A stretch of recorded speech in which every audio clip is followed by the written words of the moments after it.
Hermanos y hermanas, que la paz del Señor esté con cada uno de ustedes en este día sábado 20 de noviembre del 2021. El evangelio que vamos a meditar hoy es siempre de San Lucas, en el capítulo 20 del 27 al 40. En aquel tiempo, acercándose a Jesús, algunos de los saduceos, esos que sostienen que no hay resurrección, le preguntaron: Maestro, Moisés nos dejó escrito que si muere el hermano de alguno que estaba casado y no tenía hijos, que su hermano tome la mujer para darle descendencia a su hermano. Eran 7 hermanos. Habiendo tomado mujer el primero, murió sin hijos, y la tomó el segundo, luego el tercero, y del mismo modo los 7 murieron también sin dejar hijos. Finalmente, también murió la mujer. Esta pues, ¿de cuál de ellos será mujer en la resurrección? Porque los 7 la tuvieron por mujer. Jesús les dijo: los hijos de este mundo toman mujer o marido, pero los que alcanzan ser dignos de tener parte en aquel mundo y en la resurrección de entre los muertos, ni ellos tomarán mujer ni ellas marido, ni pueden ya morir, porque son como ángeles y son hijos de Dios, siendo hijos de la resurrección. Y que los muertos resucitan, lo ha indicado también Moisés en lo de la zarza, cuando llama al Señor el Dios de Abraham, el Dios de Isaac y el Dios de Jacob. No es un Dios de muertos, sino de vivos, porque para Él todos viven. Algunos de los escribas le dijeron: Maestro, has hablado bien, pues ya no se atrevían a preguntarle nada. Palabra del Señor. Gloria y honor a ti, Señor Jesús. Cada día vamos aprendiendo, hermanos y hermanas. Cada día es diferente los textos, pero que siempre nos van llevando a fortalecer nuestra fe, para que nuestra fe vaya también madurando en algunas verdades reveladas por Jesucristo. Vemos entonces aquí los saduceos se sirven de la ley del leribato, le llamaban en ese entonces. ¿Para qué? Para ridiculizar la resurrección de los muertos. Digamos que el leribato era una práctica habitual en muchas tribus, más que todo allá en el Asia Central. Los saduceos, cuyo nombre posiblemente se deriva del sumo sacerdote Sadoc, que durante, digamos, el reinado de David, Sadoc y Abiatar fueron los sacerdotes más importantes al final del reinado de David. Lo podemos encontrar allá en el segundo libro de Samuel, capítulo 8 en adelante, del 1 en adelante. También los saduceos como grupo era un grupo menor que los fariseos, pero eran de los más influyentes en el ambiente y que pertenecían también a la aristocracia sacerdotal y se mostraron al mismo tiempo dispuestos a colaborar con el Imperio Romano, con la finalidad de mantener, digamos, la estabilidad política y social del pueblo de Israel. También otro elemento importante es que teológicamente aceptaban únicamente la Torá escrita,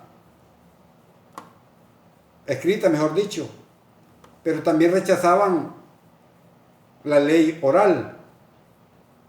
Pero Jesús les invita, y también nos invita a nosotros, a mirar más allá de lo cambiante de este mundo y poner nuestros ojos en lo definitivo, en Dios, en el Dios de la vida, y vivir desde esa certeza, digamos, ya iniciada por Jesucristo. Entonces el Evangelio de hoy nos dice que serán hijos de Dios porque habrán resucitado. Podemos leer también la carta de la primera carta de los Corintios, en el capítulo 15, del 12 al 19, Pablo, como él va centrando toda su predicación en la certeza absoluta de la resurrección de Jesús, que es un anticipo, digamos, y garantía al mismo tiempo de nuestra propia resurrección en Él y por Él. Porque también en los Corintios había un problema sobre la resurrección. Entonces el grupo de los saduceos también, digamos, era un grupo de la élite y de estatus económico altos. Podríamos llamarle nosotros los oligarcas de aquel entonces. Bueno, son los que se dedicaban prácticamente a los asuntos administrativos de esta. Ellos prácticamente no creían en el más allá, después de la muerte. Prácticamente es como hoy, en este tiempo, digamos, para los millonarios, para los ricos, contemporáneos hoy de nosotros, la promesa de una realidad después de la muerte muchas veces es difícil de aceptar. Alguien que tiene dinero, cómo vivir, darse todos los gustos en este mundo, por supuesto que no va a querer morirse. Siente morirse y dejar todo lo que tiene.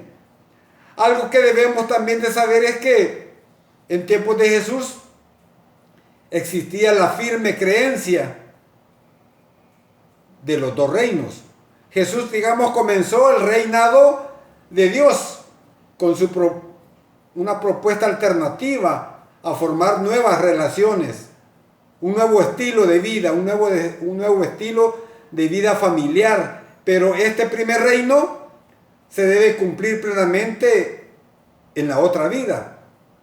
Hemos venido hablando que el ya, pero todavía no. Sí, de alguna manera podemos comenzar a vivirlo ya, de alguna manera, pero en la otra vida o en el otro reino será a plenitud, donde el matrimonio queda superado. La nueva etapa de la resurrección. Digamos que las personas que le hayan dado su fidelidad a la propuesta de Jesús podrán vivir nuevas relaciones en la otra vida. Aunque una sociedad, digamos, y una iglesia muchas veces obsesiva con el asunto del patrimonio, o sea, de lo material, digamos, haríamos muy bien en recordar que la propuesta de Jesús no es tomar marido o mujer, ni en esta vida ni en la otra, sino descubrir que todas las personas casadas o solteras son hijos de Dios. Por eso Jesús dice que Él no es un Dios de muertos, sino de vivos, porque para Él todos viven. Hoy la palabra entonces de Dios nos habla de este tema, digamos, capital de la resurrección de los muertos. Curiosamente, como hemos dicho los saduceos también, nosotros no nos cansamos de formular preguntas sobre el más allá. Si habrá de verdad más allá después de esta vida, que si vale la pena luchar en esta vida o no vale la pena luchar. Nosotros siempre nos estamos haciendo constantemente esta pregunta, que si vale la pena o no vale la pena. Acordémonos. Entonces, es importante que nosotros vayamos compenetrados en esta palabra, vayamos profundizando sobre esta palabra que nos debe de dar a nosotros una fuerza, un poder de resistir las acechanzas del enemigo. Nos hace un gran bien, digamos, escuchar estas palabras de la Escritura que salen de los labios de Jesús.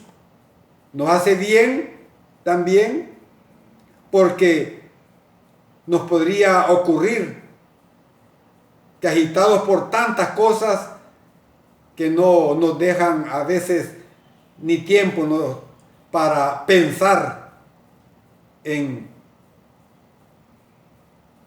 poder influir lo que creemos en las demás personas y poder vivir todos con una misma esperanza, que la vida no termina aquí, que la vida continúa.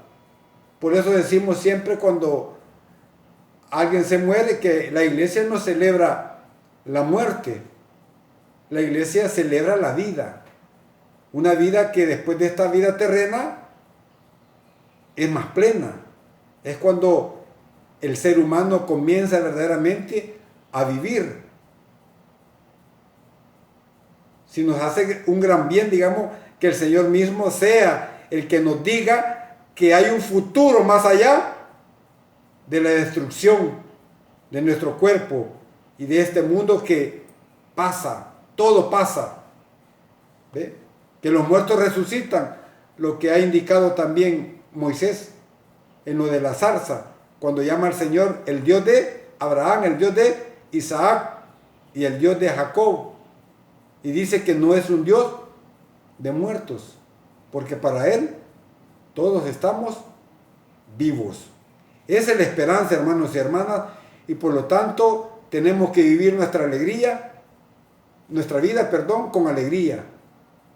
Que la vida no termina aquí. Vale la pena luchar para vivir una vida plena también aquí, una vida digna de un hijo de Dios e hija de Dios. Ánimo, mis hermanos, porque la vida continúa. Mientras Dios no nos llame a la vida plena, sigamos luchando y construyendo el reino de Dios, haciéndolo presente a todos los hermanos que todavía se niegan quizás a creer en Él. Seamos nosotros entonces portadores de buenas nuevas, portadores de esperanzas, y no portadores de desgracias ni de amenazas, sino la vida continúa y vivamos con esa plena conciencia de que la vida no termina aquí. Alabado y glorificado sea el nombre de Jesús, ahora y siempre, por los siglos de los siglos. Amén, amén y amén.